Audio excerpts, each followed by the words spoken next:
Pratik, Professor and Pro Vice Chancellor, DBS Global University. Shaping the future of Indian education, बड़ा word है, क्या इसका conclusion आज का रहा सर, और क्या कहना चाहेंगे बच्चों को? मेन ये है कि यंग जनरेशन में और कई सारे मेरे एज के लोगों में बहुत सारा मिथ है दिमाग में, एआई को लेकर के, इंजीनियरिंग को लेकर के, मैनेजमेंट को लेकर के, अलग अलग प्रोग्राम्स को लेकर के। तो उसी के बारे में थोड़ा डिस्कशन था कि आगे आने वाले 10-15 साल कम से कम जो हम प्रेडिक्ट कर सकते हैं उसमें किधर जा रही है दुनिया, क्योंकि एआई के आने का कारण से और भी कई सारी टेक्नोलॉजीज चेंज होंगी। हम उसके बिना स्मार्ट सिटी, स्मार्ट प्लैनेट, ये सब बात करते ही रह जाएंगे, वो नहीं होगी। और जब ये करना है, स्मार्ट प्लैनेट हमको बनाना है, तो उसके लिए आप सोच लो कि कितने सारे वर्कफोर्स का काम हो सकता है। एक सिंपल सा एग्जांपल देते हैं, आपके घर में रेफ्रिजरेटर है, सोचो वो इतना स्मार्ट हो जाए कि कोई सामान उसमें जब घटने वाला हो तो वो खुद से बेस्ट वेंडर को बेस्ट प्राइस पे दे करके और इवन पेमेंट करके सामान मंगवा ले। वो कहीं फेरी टेल नहीं है, ये ऑलरेडी हो रहा है।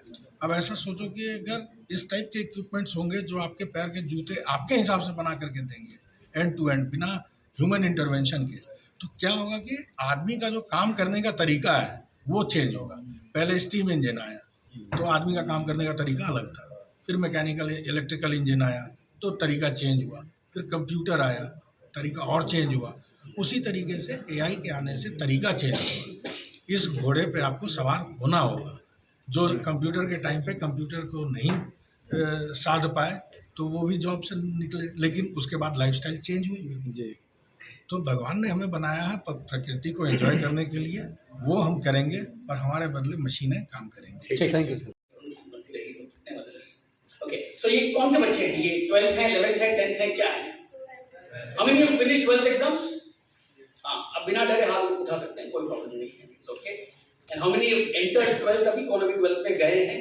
कुछ बोले बट के आए होंगे, रॉबिन सर ने बुलाया होगा जगह भरने के लिए। ऐसे कितने लोग हैं जो भी 12th में घुसे? चलो, एक अच्छी बात है, फैंटास्टिक।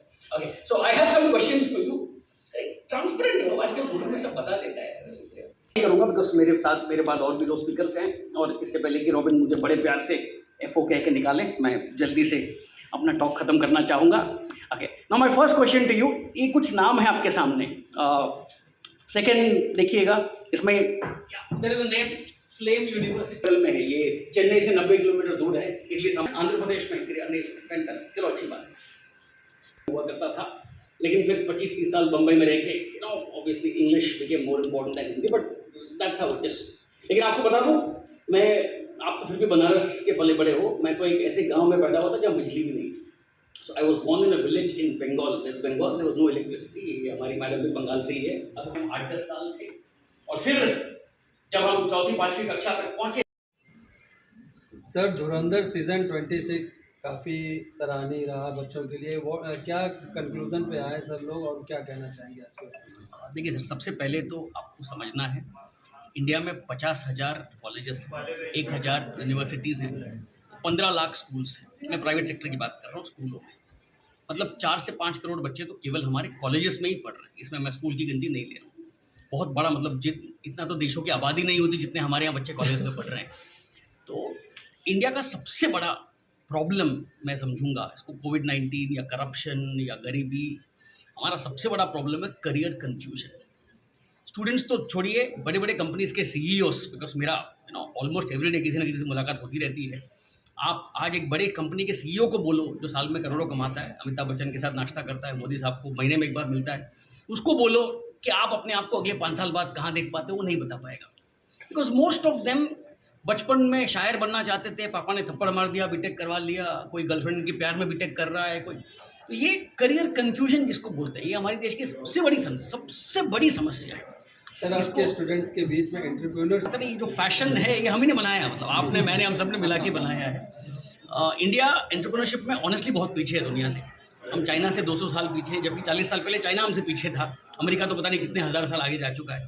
तो अगर आपको एंटरप्रेन्योरशिप का असली मतलब समझना है, अब जैसे मैं इंदौर से हूँ, हमारी यूनिवर्सिटी इंदौर में है। इंदौर ट्रेडर्स, इंदौर, सूरत, यहाँ पे ट्रेड बहुत है। लोग अपने आप को एंटरप्रेन्योर समझते, लेकिन एक्चुअली ट्रेडर्स हैं, वो एंटरप्रेन्योर नहीं है। ट्रेडिंग एंटरप्रेन्योरशिप आपको समझनी है तो बम्बई है, इंडिया के बाहर बहुत सारे देश हैं। एक सबसे स्ट्रॉन्ग चीज़ एंटरप्रेन्योरशिप के बारे में आपको बताऊंगा कि हमें हमेशा लगता है, पिछले 7,000 सालों का अगर आप हमारा इतिहास देखें, हमें लगता है कि इंडिया रिस्क टेकिंग कंट्री नहीं है, हमें रिस्क लेना नहीं आता, इसीलिए हम अच्छा एंटरप्रेन्योर नहीं। बिल्कुल गलत है। इंडियंस जो इंडिया के बाहर जाते हैं, लक्ष्मी नारायण मित्तल हुआ, सुंदर पिच्चाई हुआ, सत्य नडेला हुआ, श्रीकांत दातार हुआ, इंडियंस जो इंडिया के बाहर जाते हैं बहुत सक्सेसफुल। प्रॉब्लम इज 1947 से लेकर 1997 जो 50 साल लाइसेंस राज, रेड टेपिज्म, ब्यूरोक्रेसी जो हमने सिस्टम बनाई, उसने एंटरप्रेन्योरशिप को मार डाला है। बाकी अगर आप 7,000 साल के इतिहास, बनारस तो सबसे पुराना प्रांत है दुनिया का। हमारे पूरे हिस्ट्री में, कल्चर में, सिविलाइजेशंस में, साइकोलॉजी में, कैरेक्टर में कुछ भी नहीं है जो एंटरप्रेन्योरशिप से परे है। हमें वो डालना पड़ेगा। अभी हम बात कर रहे थे एआई की। एआई व्हाट्सएप नहीं है, एआई इंस्टाग्राम नहीं है, एआई एक टूल नहीं है, एआई अपने आप में इकोसिस्टम है। बदकिस्मती ये है कि आज बड़े बड़े लोग ये समझ नहीं पा रहे हैं। लेकिन आपको बता दूं, अगले आने वाले 5-10 साल पिछले 40, 50, 60 सालों से बहुत अलग होने वाले हैं। बड़ी बड़ी संस्थाओं ने प्रेडिक्शन किया है कि करोड़ों लोग जो आज अपने घरों में आराम से बैठे हैं, बहुत जल्दी सड़कों पे आने वाले हैं। और ये बड़ी बड़ी संस्थाओं ने किया, मतलब ये मैं नहीं कह रहा हूँ, मतलब बड़ी बड़ी फॉरेन संस्थाओं ने किया है। तो इससे अगर हमको निकलना है तो आई थिंक सबसे पहले एक कंसेप्ट, अभी आपने बोला हमारी संस्था के बारे में, लिबरल एजुकेशन। इसको पूना में एक बहुत बड़ी संस्था है, सोनीपत में एक बहुत बड़ी संस्था है, बैंगलोर में एक बहुत बड़ी संस्था है, इन्होंने इसको इंडिया में लॉन्च किया। शिक्षा नीति अगर आप देखें 5 साल पहले जो एनईपी आया है, वो बिल्कुल इसी लाइन्स पे है।